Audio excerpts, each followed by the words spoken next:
Eu tinha acabado de concluir uma reunião crucial com investidores estrangeiros. A apresentação havia sido perfeita, os números impressionaram, e finalmente minha empresa de tecnologia estava prestes a receber o aporte financeiro que tanto precisávamos para expandir. O projeto que iniciei em um quartinho apertado há 6 anos finalmente estava dando certo. Enquanto guardava meu laptop na pasta, meu celular vibrou. Era uma mensagem do meu pai. Renata, sua irmã Débora precisa trabalhar.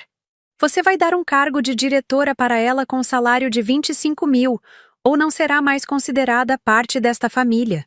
Fiquei paralisada no meio da sala de reuniões vazia. Meu coração disparou como se tivesse levado um choque.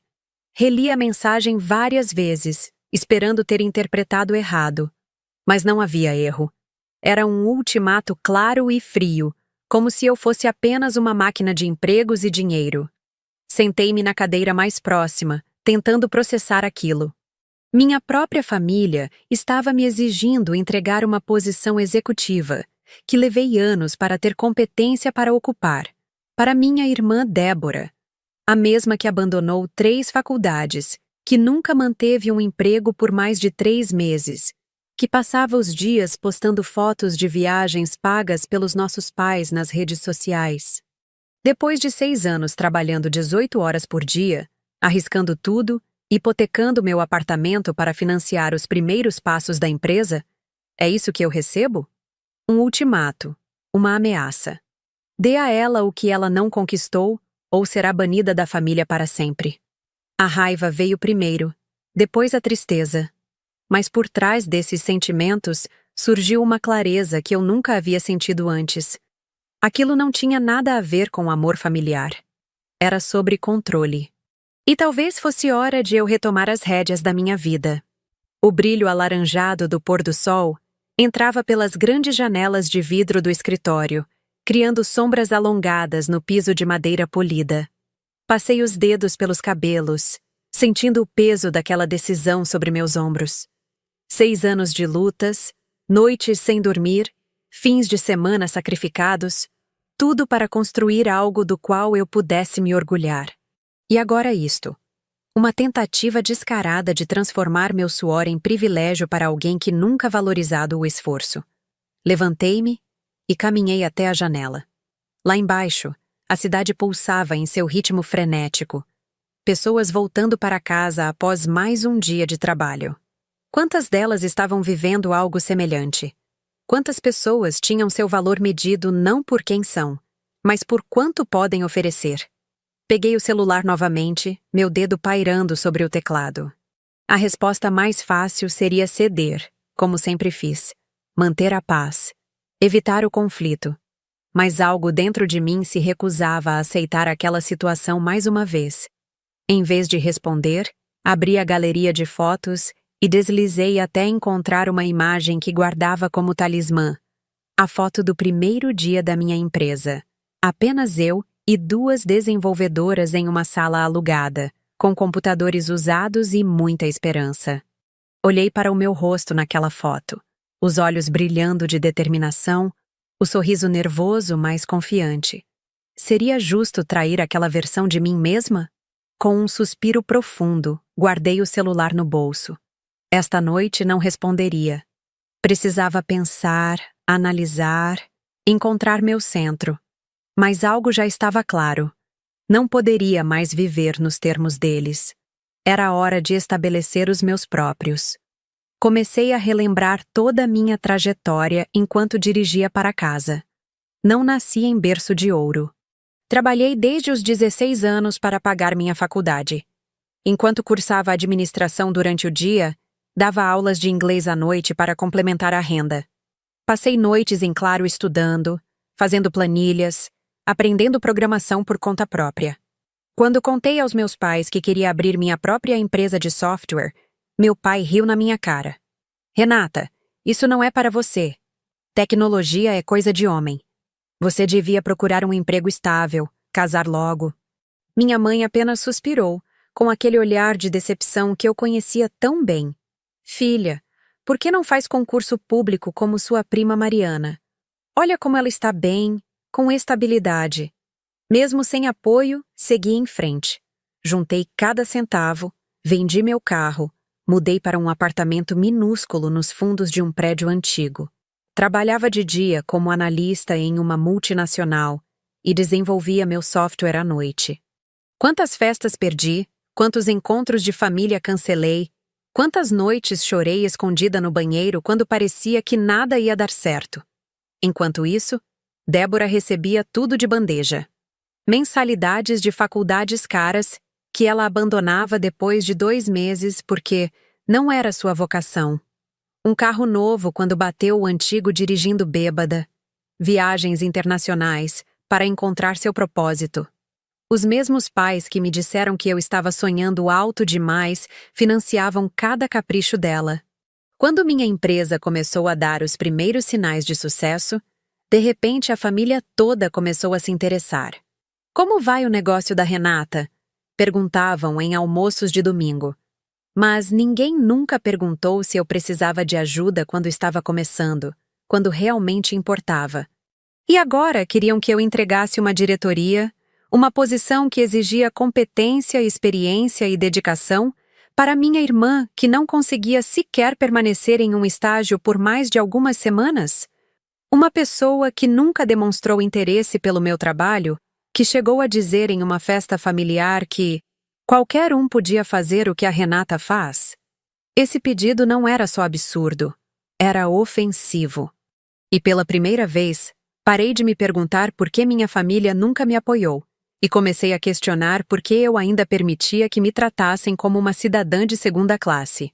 Estacionei meu carro na garagem do prédio onde morava agora, um apartamento confortável em um bairro tranquilo, fruto do meu trabalho. Ao passar pela portaria, cumprimentei o Sr. Joaquim, o porteiro noturno que sempre tinha um sorriso gentil para oferecer. "Trabalhando até tarde de novo, dona Renata?" Ele perguntou com aquele tom paternal que me lembrava de como seria ter um pai que realmente se importasse. "Como sempre, Sr. Joaquim. A vida de empreendedora não tem horário fixo. A senhora deveria descansar mais. Mas entendo. Quando se constrói algo com as próprias mãos, é difícil largar." Suas palavras simples tocaram algo profundo dentro de mim. Era exatamente isso. Eu havia construído algo com minhas próprias mãos, tijolo por tijolo, código por código. Não era apenas uma empresa, era a materialização da minha coragem, da minha persistência, da minha capacidade de acreditar em mim mesma quando ninguém mais acreditou. No elevador, apoiei a cabeça na parede fria e fechei os olhos. As memórias vieram como flashes. O Natal de 2018, quando cheguei atrasada ao jantar familiar, porque estava finalizando uma atualização crítica do sistema, e fui recebida com olhares de reprovação e comentários sobre prioridades erradas. O aniversário de 60 anos do meu pai, quando Débora fez um discurso emocionado que arrancou lágrimas de todos, enquanto eu, que havia pagado metade da festa, fiquei em segundo plano. Desde criança, eu e Débora jogávamos com regras diferentes. Se eu tirava 9 na escola, meus pais perguntavam, por que não tirou 10? Se Débora conseguia um 6, era motivo de comemoração. Ela tem outros talentos, diziam. Quando fui selecionada para um programa de intercâmbio por mérito acadêmico, meus pais mal fizeram caso. Você vai ficar longe, vai dar trabalho, reclamaram. Quando Débora quis passar 1 ano na Europa para conhecer a cultura, eles pagaram tudo sem pestanejar. No meu aniversário de 30 anos, depois de fechar um contrato importante, organizei um jantar em casa. Comprei comida boa, arrumei tudo com carinho. Meus pais chegaram 2 horas atrasados porque Débora teve uma emergência de guarda-roupa para uma festa que iria depois. Mal tocaram na comida, ficaram checando o relógio e saíram cedo para buscar minha irmã na tal festa. Entrei no meu apartamento e joguei as chaves sobre o balcão. O silêncio era quase tangível. Em um movimento automático, peguei meu laptop e comecei a verificar e-mails, mas minha mente estava em outro lugar. O ultimato do meu pai estava lá, como uma nuvem escura sobre todos os meus pensamentos. Peguei uma taça e servi um pouco de vinho tinto. Caminhei até a varanda e observei as luzes da cidade. As pessoas em suas casas, em suas vidas, enfrentando seus próprios dilemas. Quantas delas estavam, neste exato momento, tendo que escolher entre o amor da família e o amor próprio? Naquela noite, não consegui dormir. As horas se arrastavam enquanto eu encarava o teto, revivendo cada momento em que engoli minhas necessidades para satisfazer as deles. Cada vez que aceitei ser menos para que Débora pudesse ser mais. E a pergunta que martelava em minha mente era simples, mas devastadora. Isso era realmente amor? Agora esse ultimato não era sobre amor ou sobre família. Era sobre manter o padrão de sempre. Renata trabalha, Débora usufrui. Renata se esforça, Débora recebe os louros. Um padrão que eu havia aceitado por muito tempo, mas que agora, aos 34 anos, com minha empresa finalmente prosperando, eu não podia mais tolerar. Então fiz o que nunca tinha feito antes. Em vez de engolir, em vez de ceder, resolvi enfrentar. Peguei meu carro e dirigi até a casa dos meus pais naquela mesma noite. Meus saltos ecoavam no piso de mármore da entrada enquanto eu seguia para a sala de estar, onde sabia que os encontraria. Meu pai assistia ao futebol, minha mãe navegava no iPad, e Débora, como era de se esperar, estava deitada no sofá, rolando o feed do Instagram sem sequer erguer os olhos quando entrei.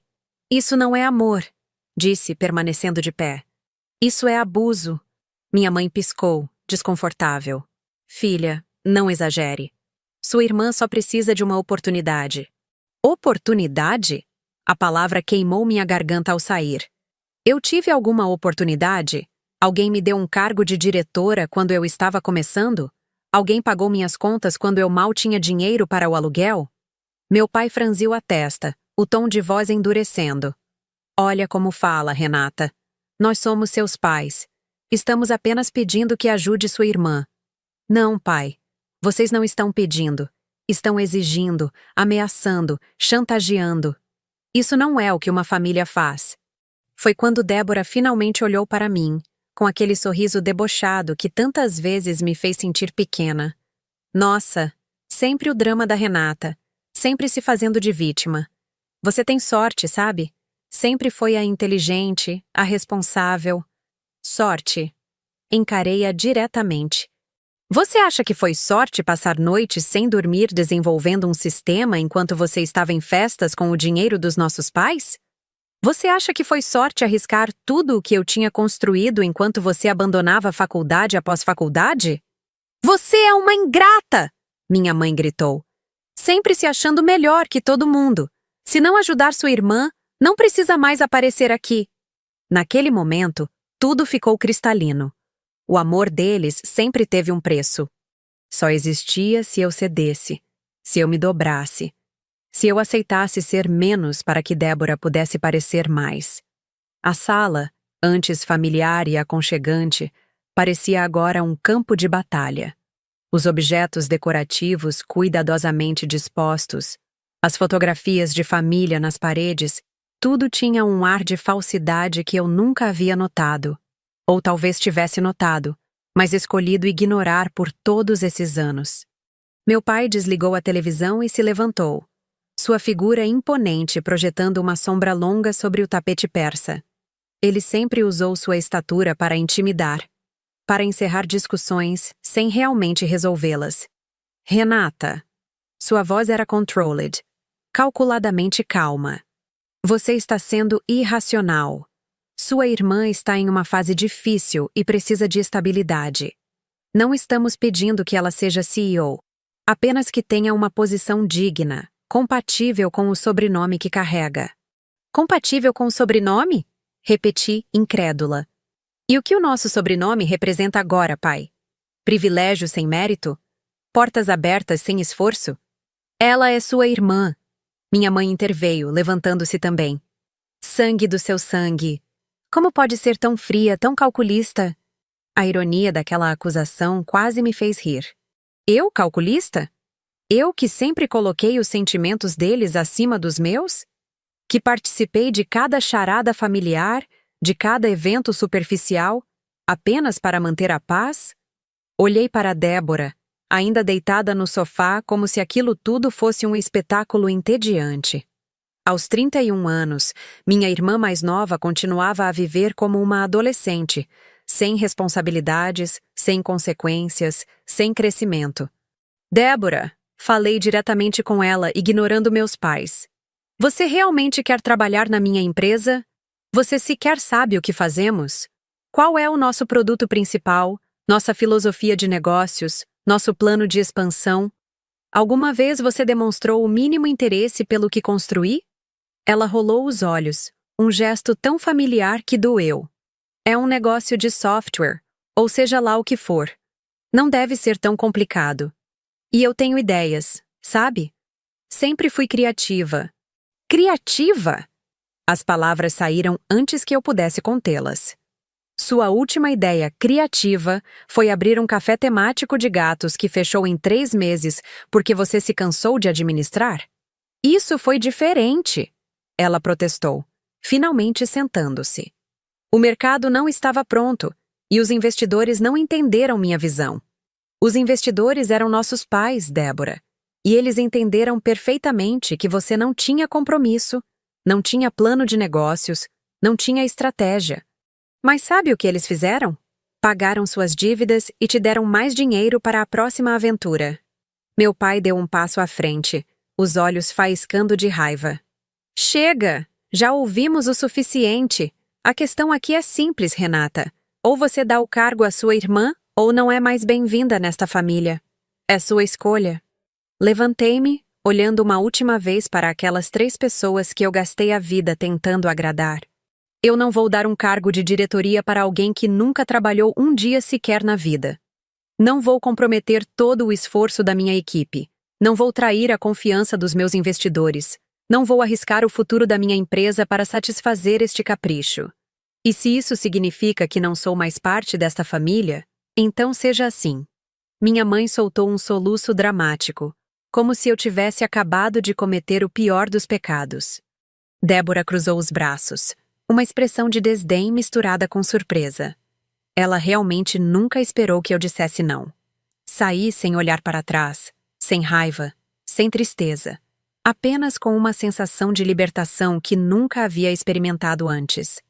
O ar da noite me envolveu quando deixei a casa, como se a própria natureza estivesse me dando as boas-vindas a um novo capítulo da minha vida. Enquanto dirigia de volta para casa, as lágrimas vieram, não de tristeza ou arrependimento, mas de alívio. Como se um peso enorme tivesse sido retirado dos meus ombros depois de tanto tempo. Um peso que eu carregava há tantos anos que havia esquecido como era viver sem ele. Aquela noite foi estranha. Sentada sozinha no meu apartamento, apenas com o som distante da cidade entrando pela janela, comecei a processar o que tinha acontecido. As palavras da minha mãe ecoavam, ingrata, egoísta, junto com o sorriso sarcástico da Débora e a expressão fria do meu pai. Olhei ao redor do meu escritório em casa. Na parede, emoldurado, estava o primeiro cheque que recebi por um software que desenvolvi. Eram apenas $1.200, mas representavam tudo. O início, a prova de que eu podia criar algo do zero. Ao lado, uma foto minha na inauguração do primeiro escritório da empresa, um espaço pequeno e simples, mas que para mim era um palácio. E mesmo cercada por essas conquistas, senti aquela dor familiar voltando. Aquela menina que só queria ouvir um "estamos orgulhosos de você" dos pais. Não importava quanto eu tivesse realizado, uma parte de mim ainda esperava por aquela validação que nunca veio. Mas agora eu via com clareza. Eu não precisava da aprovação deles. O que eu precisava era paz. Paz para continuar construindo sem o peso das expectativas tóxicas, sem a necessidade de compensar pelo que minha irmã não fazia. Servi-me uma taça de vinho. Sentei na varanda e observei as luzes da cidade. Pela primeira vez em muito tempo, não me senti pequena ou inadequada. Senti-me centrada, forte, real. E prometi a mim mesma: nunca mais me diminuir, nunca mais aceitar menos do que mereço, nunca mais comprometer meus valores por aceitação. Os primeiros raios de sol começavam a colorir o horizonte quando finalmente adormeci no sofá da sala. Um sono profundo e sem sonhos, como não tinha há anos. Acordei com o toque do celular. Era Helena, minha sócia e amiga de longa data.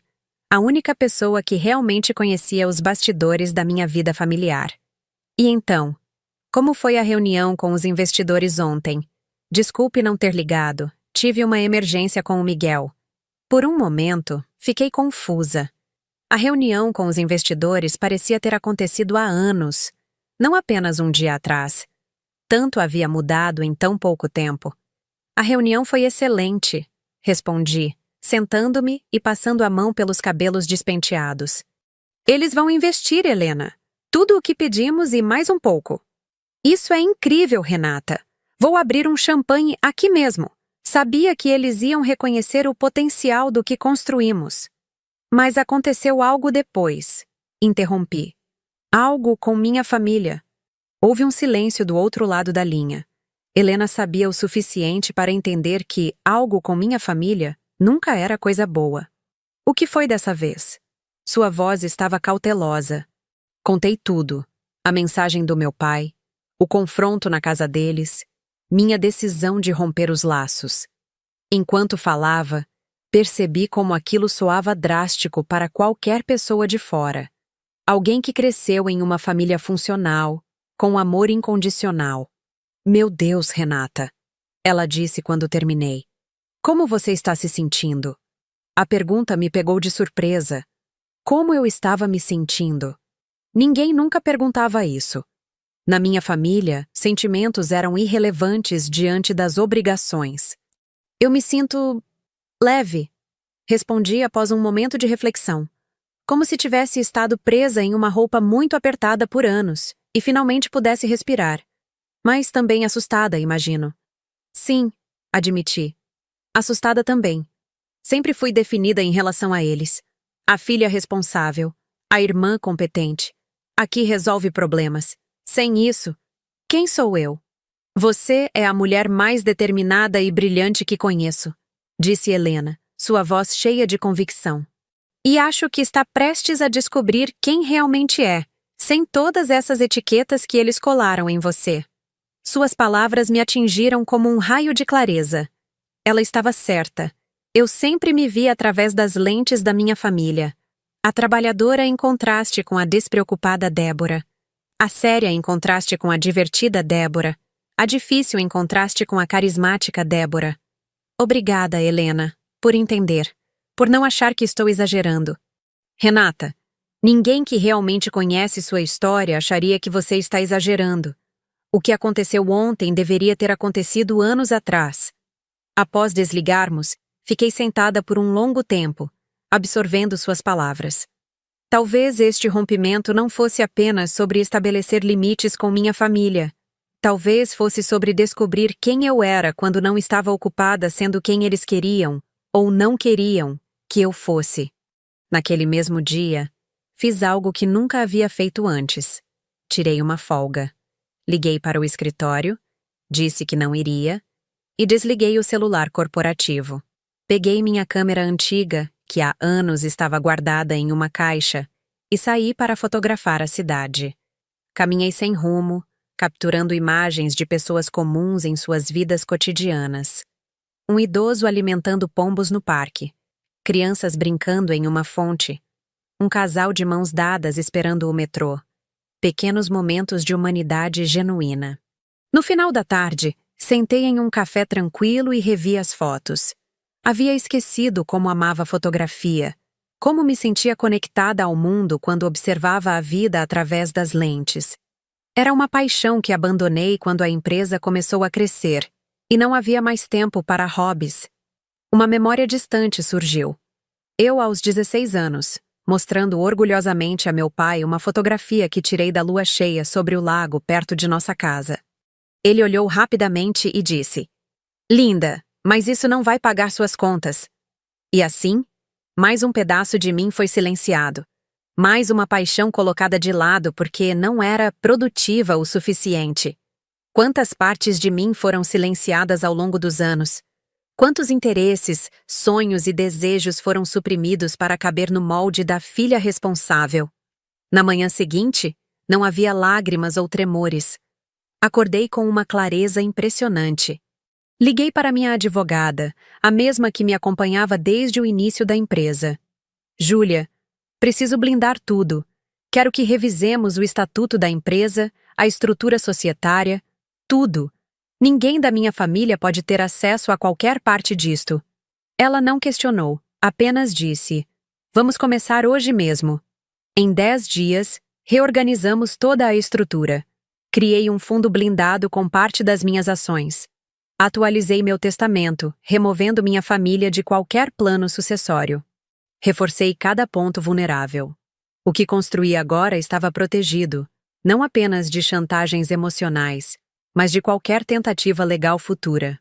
Quando tudo estava pronto, escrevi uma carta simples, sem drama ou acusações, apenas fatos. Pai, mãe, Débora, vocês deixaram claro que preferem apoiar quem nunca se esforçou, em vez de valorizar quem lutou por cada conquista.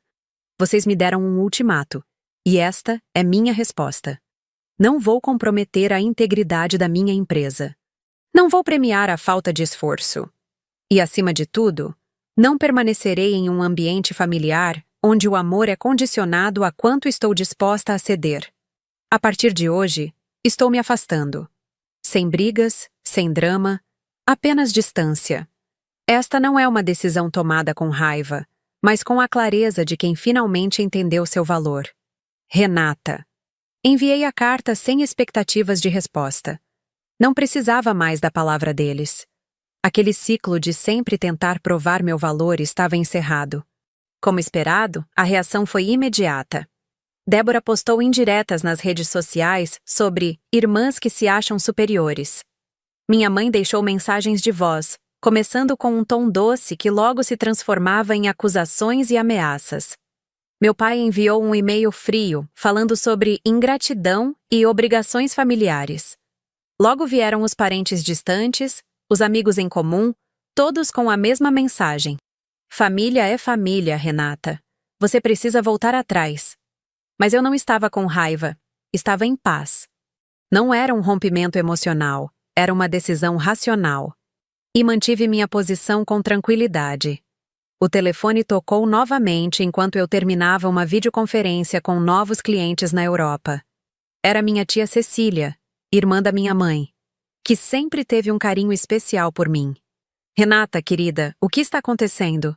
Sua mãe está devastada, seu pai não fala com ninguém. Respirei fundo, preparando-me para mais uma rodada de manipulação familiar.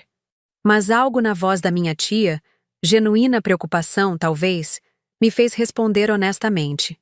Tia, eles me deram um ultimato.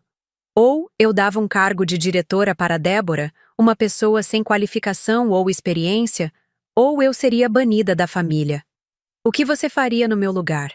Houve um longo silêncio do outro lado da linha. Quando ela finalmente falou, sua voz estava baixa, quase um sussurro. Eu não sabia. Eles não contaram essa parte. Claro que não. Respondi, sem surpresa. Na versão deles, eu sou a filha ingrata que se recusa a ajudar a pobre irmãzinha. Renata. Ela hesitou. Sempre soube que havia um tratamento diferente entre vocês duas. Sempre foi visível para quem quisesse ver. Mas nunca imaginei que chegaria a esse ponto. Suas palavras foram como um bálsamo inesperado. Alguém da família finalmente reconhecendo o que sempre esteve lá, escondido sob camadas de desculpas e justificativas. Obrigada por dizer isso, tia. Significa muito. O que posso fazer para ajudar? Ela perguntou, a voz mais firme agora. Nada, respondi sinceramente. Esta é uma batalha que preciso lutar sozinha, mas saber que alguém da família entende, isso já é uma vitória. Após desligar, voltei ao trabalho com um senso renovado de propósito. Se até mesmo minha tia, leal à minha mãe desde sempre, podia enxergar a verdade, talvez houvesse esperança para outros também. Nas semanas seguintes, as tentativas de pressão aumentaram. Meu pai, vendo que suas ameaças não funcionavam, mudou de tática. Começou a falar com meus sócios, com fornecedores, insinuando que eu estava emocionalmente instável e tomando decisões impulsivas. Foi quando percebi que precisava ser ainda mais firme. Não bastava proteger meu coração, precisava proteger também minha reputação profissional. Convoquei uma reunião com toda a equipe executiva da empresa. 32 pessoas sentadas na sala de conferências principal, olhares curiosos fixados em mim, enquanto eu caminhava até a frente. O silêncio era palpável, carregado de expectativa. Obrigada por estarem aqui, comecei, mantendo minha voz firme. Sei que tenho ouvido rumores nos últimos dias, sobre mim, sobre minha família, sobre possíveis mudanças na estrutura da empresa. Quero esclarecer tudo de uma vez. Olhei para cada rosto, pessoas que confiavam em mim, que construíram suas carreiras ao meu lado, que apostaram no meu sonho quando era apenas isso, um sonho. Recebi um ultimato da minha família para colocar minha irmã em um cargo de diretoria, sem qualquer mérito ou qualificação. Me recusei. Isso resultou em um rompimento familiar que, infelizmente, está transcendendo a esfera pessoal. Meu pai tem contatado alguns de vocês, fornecedores, até mesmo clientes, com insinuações sobre minha capacidade de liderar. Pude ver o choque em alguns rostos, a compreensão em outros. Helena, sentada à minha direita, assentiu levemente, me dando força. Quero deixar algo absolutamente claro.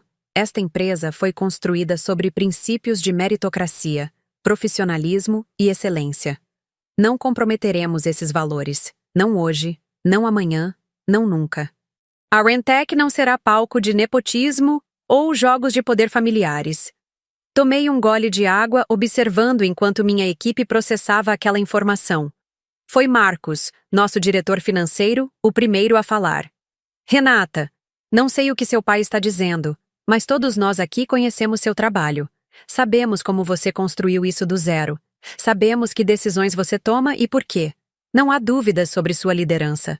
Outros começaram a concordar, vozes se elevando em apoio. Uma onda de calor percorreu meu corpo. Não de vergonha ou constrangimento, mas de gratidão. Aquelas pessoas, que eu havia escolhido a dedo para crescer comigo, estavam agora formando uma barreira protetora ao meu redor. Obrigada, disse, quando o burburinho diminuiu. Não pretendia trazer questões pessoais para o ambiente de trabalho, mas a situação exigiu transparência. A partir de hoje, qualquer contato de membros da minha família com qualquer um de vocês deve ser imediatamente reportado à nossa equipe jurídica. Não porque tenho algo a esconder, mas porque precisamos proteger a integridade desta empresa que construímos juntos. A reunião continuou com atualizações sobre projetos, planos e metas. Quando terminou, senti-me estranhamente leve. Havia exposto minha vulnerabilidade, mostrado meu lado humano para aqueles que normalmente só viam a CEO determinada e inabalável. E em vez de fraqueza, encontrei força nisso. Naquela noite, recebi uma mensagem inesperada de um primo distante que trabalhava em um grande veículo de imprensa. Renata, só queria te avisar. Seu pai está tentando plantar uma história sobre você na mídia. Algo sobre herdeira ingrata. Eu bloqueei o que pude, mas é melhor você se preparar. Uma nova onda de choque me atingiu. Meu próprio pai tentando me destruir publicamente? Até onde chegaria essa vingança? Mas então, uma calma estranha me envolveu. Se ele estava disposto a ir tão longe, isso apenas confirmava que minha decisão de romper havia sido a correta. Pessoas saudáveis não tentam destruir aqueles que amam quando não conseguem controlá-los. Respondi ao meu primo com um simples "obrigada pelo aviso", e em seguida abri uma nova mensagem, desta vez para toda a minha equipe de marketing e relações públicas. Reunião emergencial amanhã, 8 horas. Precisamos preparar nossa narrativa. Aprendi cedo na vida empresarial que a melhor defesa é uma boa ofensiva. Se minha família queria guerra, eu estaria pronta. Não com armas de destruição, mas com a verdade como escudo e minha integridade como espada. Algumas semanas depois, tirei férias. Viajei sozinha para lugares que sempre quis conhecer. Fiz um curso de fotografia em Paris, caminhei pelas montanhas no Chile, passei uma semana em um retiro de silêncio em Kerala, dormi em hotéis de luxo e em cabanas simples, jantei com estranhos que viraram amigos, ri sem medo de parecer exagerada, chorei sem me sentir culpada. A Paris que encontrei não era a cidade romântica dos cartões postais. Era algo mais profundo. Uma metrópole que respirava a arte em cada esquina, que guardava histórias de revolução e resistência sob sua superfície elegante. Exatamente como eu, aparentemente polida e bem-sucedida por fora, mas carregando batalhas invisíveis que moldaram quem eu era. No curso de fotografia, conheci Jean-Pierre, um homem de 70 anos com olhos perspicazes que parecia ver através de todas as minhas camadas. Você fotografa como quem busca algo, ele comentou, analisando uma das minhas fotos. Uma mulher idosa sentada sozinha em um café, refletida na janela embaçada. Não está registrando o momento, está questionando-o. Suas palavras me atingiram com uma precisão desconcertante. Eu estava de fato questionando tudo. Minha identidade, meu passado, meu futuro. Cada foto que tirava era uma pergunta silenciosa. Quem sou eu sem as expectativas dos outros? Quem quero ser agora? Nas montanhas do Chile, enfrentei o silêncio como nunca antes. Acostumada ao barulho constante da cidade, das reuniões, das negociações, de repente me vi sozinha com meus pensamentos. O vento cortante nas alturas dos Andes parecia limpar não apenas meus pulmões, mas também minha alma. Foi durante uma caminhada particularmente difícil, quando meus músculos protestavam e minha respiração queimava, que tive uma epifania. A dor do crescimento sempre existe, seja físico ou emocional. A diferença é que esta dor, a de escalar uma montanha por escolha própria, a de cortar relações tóxicas por autopreservação, era uma dor que levava a algum lugar melhor. Não era o sofrimento estéril de tentar caber em um molde que nunca foi feito para mim. Em Kerala, no sul da Índia, encontrei o silêncio interior. O retiro de meditação, recomendado por uma empresária que conheci em uma conferência anos antes, parecia absurdamente indulgente para alguém como eu. 7 dias sem falar, sem tecnologia, apenas existindo no momento presente. No segundo dia, tive uma crise de ansiedade tão forte que quase desisti. Minha mente, acostumada a resolver problemas constantemente, a planejar, a antecipar ameaças, entrou em parafuso com o vazio. Sentada na posição de lótus, suando apesar do ventilador de teto que girava preguiçosamente, comecei a hiperventilar. Uma das instrutoras, uma mulher indiana de meia-idade com um sorriso gentil, sentou-se silenciosamente ao meu lado e simplesmente segurou minha mão. Não disse nada. As regras do silêncio se aplicavam a todos. Mas seu toque humano, sua presença calma, foram como uma âncora que lentamente me trouxe de volta. No 5º dia, algo mudou. Acordei antes do amanhecer e, pela primeira vez, minha mente estava quieta. Não completamente vazia. Isso seria impossível, mas com um tipo diferente de pensamento. Não mais o planejamento frenético do futuro ou a revisão crítica do passado, apenas uma presença atenta no agora. Durante o café da manhã simples de frutas e chá, percebi que estava realmente saboreando cada mordida, sentindo a textura, o sabor, a temperatura. Quando foi a última vez que comi assim? Totalmente presente? Quantas refeições engoli distraidamente enquanto revisava planilhas ou respondia e-mails? Em cada lugar que visitei, deixei para trás um pedaço das expectativas que carregava e recuperei uma parte de mim que havia perdido ao longo dos anos. Não era apenas uma viagem pelo mundo, mas uma jornada de volta a mim mesma. No último dia das minhas férias, sentada em um café em Lisboa, escrevi em meu diário: talvez o maior ato de coragem não seja enfrentar os outros, mas enfrentar a si mesmo. Todas as versões que criamos para sobreviver. Todas as máscaras que usamos por tanto tempo que esquecemos nosso verdadeiro rosto. Quando voltei, comecei a orientar jovens empreendedoras. Sem grandes discursos motivacionais, apenas conversas honestas sobre começar do zero, sobre enfrentar o preconceito, sobre não desistir quando tudo parece impossível. Vi nos olhos delas o mesmo fogo que um dia ardeu nos meus, e isso me reconectou com o propósito original do meu trabalho.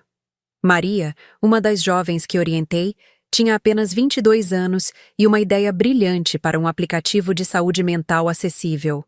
Quando nos conhecemos, ela estava prestes a desistir depois de ouvir não de 12 investidores diferentes.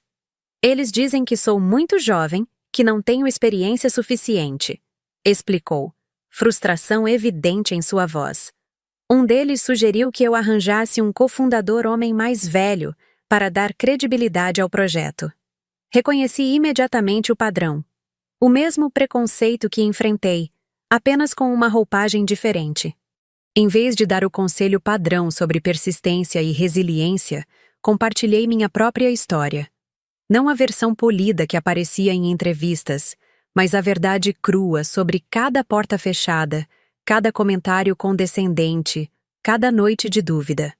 Você não precisa provar que é 2 vezes melhor para merecer metade do crédito, disse a ela. Mas a triste realidade é que muitas vezes precisamos trabalhar 2 vezes mais para abrir as mesmas portas. A questão é: você acredita o suficiente na sua ideia para fazer esse esforço extra? Seus olhos se iluminaram com determinação. Acredito. Então vamos reformular seu pitch juntas. E depois vou apresentá-la a alguns investidores que sabem reconhecer talento, independentemente da idade ou gênero. 3 meses depois, Maria conseguiu o financiamento inicial para seu projeto. Quando me ligou para contar a notícia, chorando de alegria, senti uma felicidade tão pura e genuína que me surpreendeu. Era diferente do orgulho que sentia com minhas próprias conquistas. Era como ver uma semente que você ajudou a plantar finalmente brotando. Percebi, então, que ajudar outras mulheres a não enfrentarem os mesmos obstáculos que eu enfrentei não era apenas um projeto paralelo.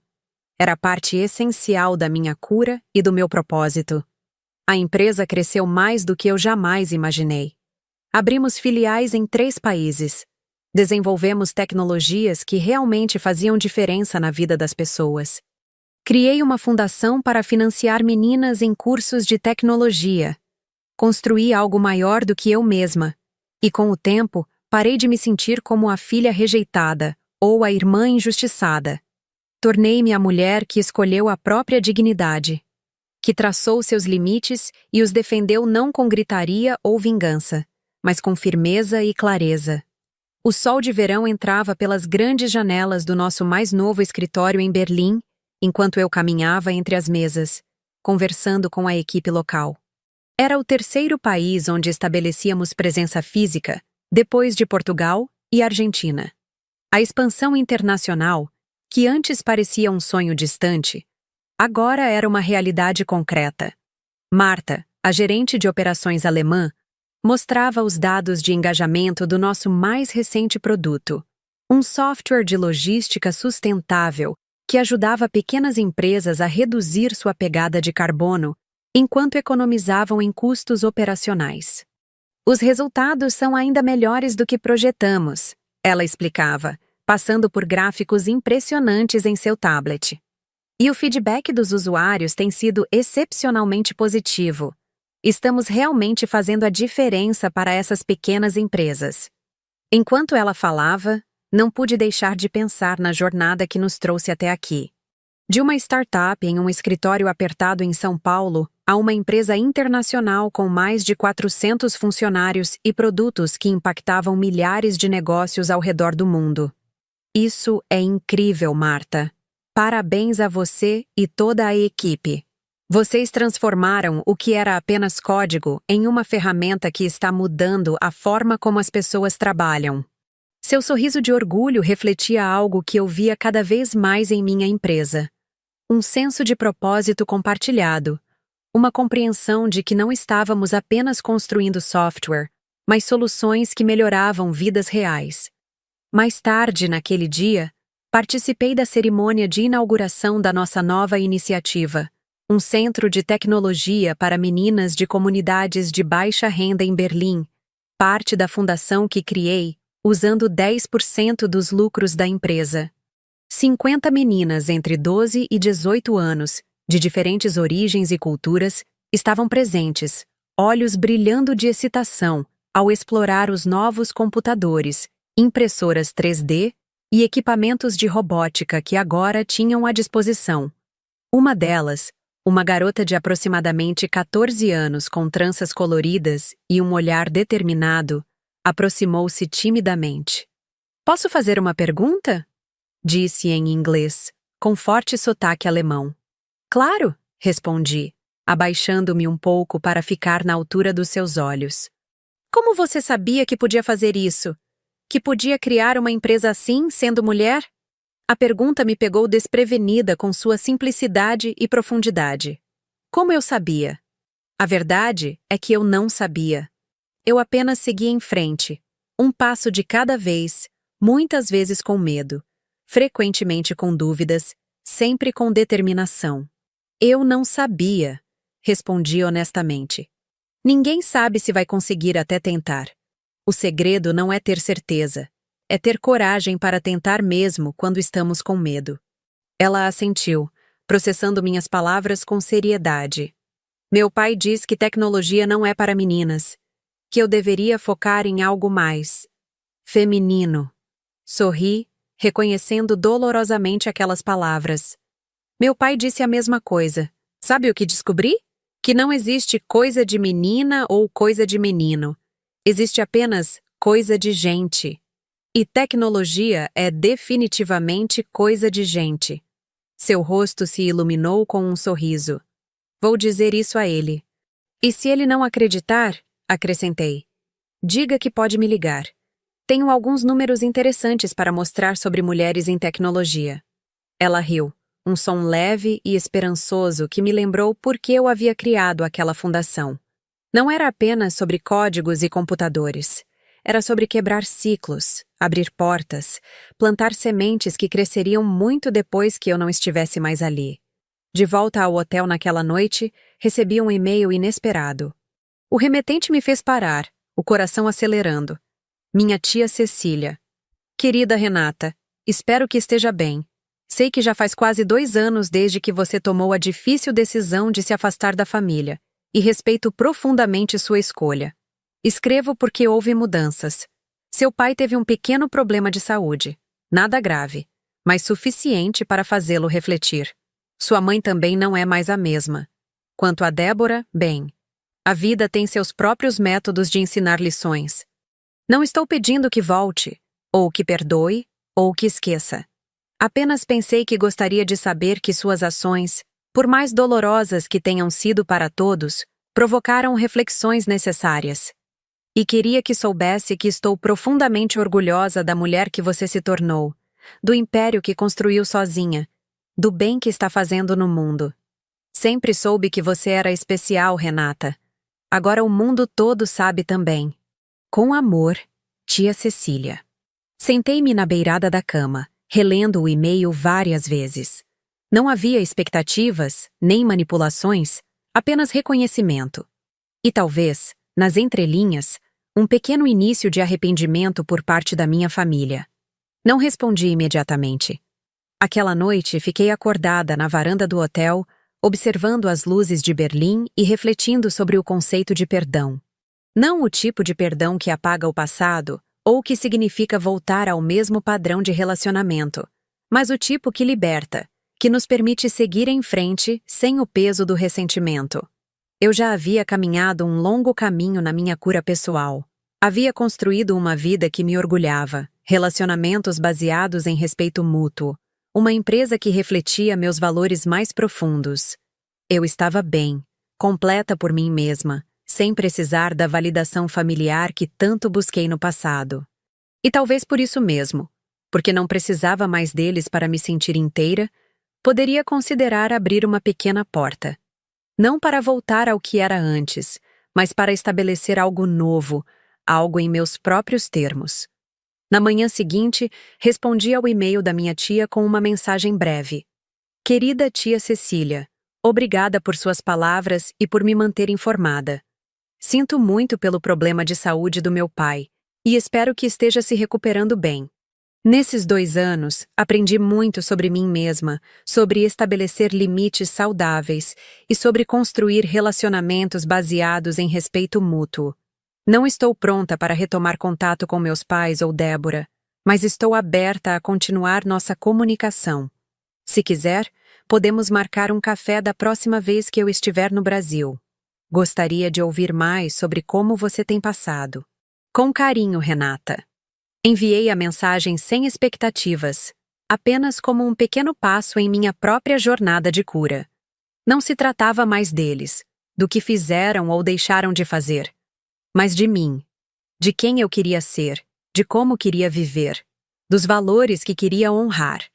A verdadeira expansão não estava apenas nos novos escritórios internacionais ou no crescimento da empresa.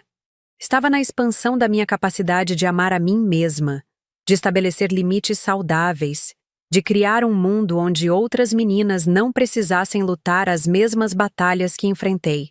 Quanto à minha família, ainda espero que um dia entendam.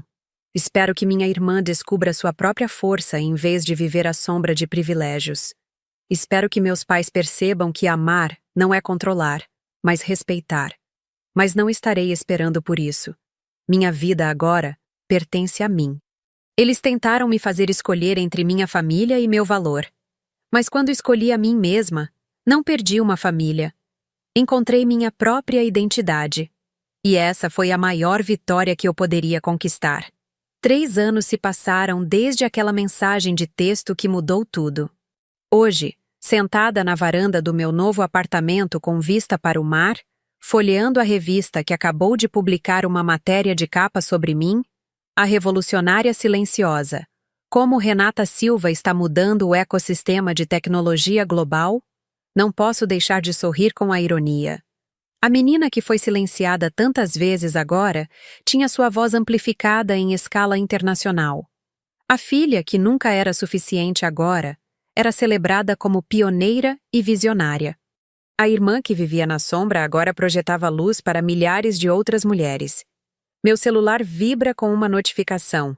É um e-mail da Fundação. Mais uma turma de meninas está se formando no programa de capacitação tecnológica que criamos. Anexadas ao e-mail estão fotos das jovens em seus projetos finais, aplicativos que solucionam problemas reais em suas comunidades, sistemas que monitoram a qualidade da água em regiões carentes, plataformas que conectam pequenos produtores rurais diretamente a consumidores urbanos. Cada uma dessas meninas tem sua própria história de superação. Cada uma enfrentou vozes que diziam não, barreiras que pareciam intransponíveis, pessoas que duvidaram de seus talentos. E cada uma delas encontrou em nossa fundação não apenas conhecimento técnico, mas algo igualmente valioso: a certeza de que pertenciam a esse mundo da tecnologia, de que suas vozes importavam, de que seus sonhos eram válidos. Tome, por exemplo, Gabriela, uma menina de 16 anos da periferia de São Paulo. Quando entrou no programa, mal falava durante as aulas, intimidada pelos colegas de escola que riram quando ela disse que queria criar jogos. Hoje, ela não apenas desenvolveu seu primeiro jogo educativo, um projeto que ensina sustentabilidade para crianças, como também foi selecionada para um programa internacional de desenvolvimento na Califórnia. Ou Diana, que aos 15 anos cuidava dos 3 irmãos mais novos enquanto a mãe trabalhava em 3 empregos. Ela chegava exausta às aulas, mas nunca faltava. Em seu projeto final, desenvolveu um aplicativo que ajuda mães solo a encontrarem redes de apoio em suas comunidades. Queria que minha mãe tivesse tido algo assim, explicou, os olhos brilhando com propósito. Cada história de sucesso dessas meninas era para mim uma forma de cura. Cada barreira que elas superavam ajudava a curar minhas próprias feridas. Cada sonho que realizavam expandia minha própria capacidade de sonhar. Quanto à minha família biológica, as coisas mudaram, embora não da forma que eu poderia ter esperado anos atrás. Minha tia Cecília tornou-se uma presença constante em minha vida. Nossos cafés ocasionais evoluíram para uma amizade genuína. Através dela, soube que meu pai havia se recuperado do problema cardíaco, mas o susto o fez reavaliar muitas coisas. Minha mãe, segundo minha tia, passava mais tempo em trabalhos voluntários do que nos círculos sociais que antes dominavam sua vida. E Débora? Bem, Débora havia finalmente encontrado seu caminho. Depois de mais algumas tentativas frustradas de encontrar sua vocação com o dinheiro dos nossos pais, ela finalmente enfrentou a realidade quando eles, talvez inspirados pela minha firmeza, estabeleceram seus próprios limites. Para minha surpresa, minha irmã se descobriu talentosa em design de interiores. Começou do zero, trabalhando como assistente em um pequeno escritório, e aos poucos construiu sua própria clientela. Não era um império global como o meu, mas era algo genuinamente dela, conquistado com seu próprio esforço, crescendo no seu próprio ritmo.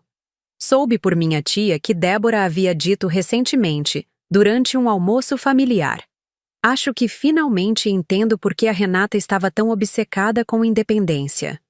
Há algo realmente poderoso em criar algo que é totalmente seu." Aquelas palavras, mesmo indiretas, mesmo chegando a mim através de outra pessoa, tocaram algo profundo. Não era um pedido de desculpas. Talvez isso nunca viesse, mas era um reconhecimento. Um pequeno sinal de que talvez, apenas talvez, as lições que aprendi com tanta dor pudessem beneficiar outros de maneiras inesperadas. Quanto aos meus pais, mantínhamos uma distância cordial. Trocávamos mensagens de aniversário e de final de ano. Nada profundo, nada íntimo, apenas o reconhecimento básico de nossa conexão biológica. Era o suficiente por enquanto. Talvez sempre seria, e isso estava bem. Alguns relacionamentos não são destinados a florescer em intimidade e proximidade. Alguns são mais saudáveis com distância e fronteiras claras. Aprender isso, que amor nem sempre significa proximidade, que família nem sempre é definida por sangue, foi uma das lições mais libertadoras da minha vida. A verdadeira família que construí nos últimos anos era composta de amigos leais, mentores sábios, colegas inspiradores, e as centenas de jovens cujas vidas nossa fundação havia tocado. Era uma família escolhida, baseada em valores compartilhados, respeito mútuo e admiração genuína. Uma família onde eu nunca precisava me diminuir para fazer outros se sentirem maiores. A brisa suave do mar agita as páginas da revista em meu colo, trazendo-me de volta ao presente. Olho para meu reflexo na janela de vidro. Os mesmos olhos determinados, agora com pequenas linhas de expressão nos cantos, testemunhas de risos e lágrimas. O mesmo sorriso, agora mais confiante, mais genuíno. Não sou mais aquela jovem desesperada por aprovação, nem a empresária endurecida que cortou laços familiares em uma explosão de autodeterminação. Sou algo novo. Uma mulher em constante evolução, aprendendo a equilibrar firmeza com compaixão, ambição com propósito, sucesso com significado. O sol começa a se pôr no horizonte, pintando o céu com tons de laranja e rosa. Outro dia termina. Outro começa amanhã. A jornada continua, com todos os seus desafios e descobertas, suas perdas e ganhos.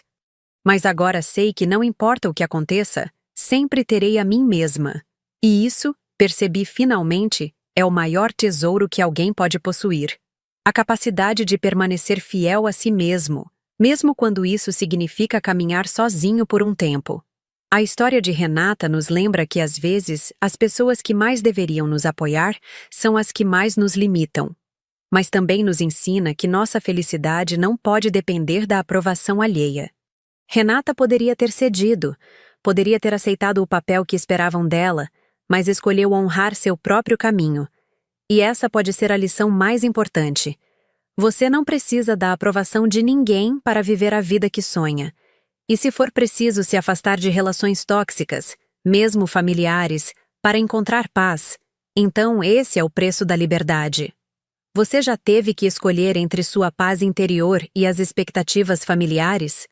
Como encontrou força para seguir seu próprio caminho?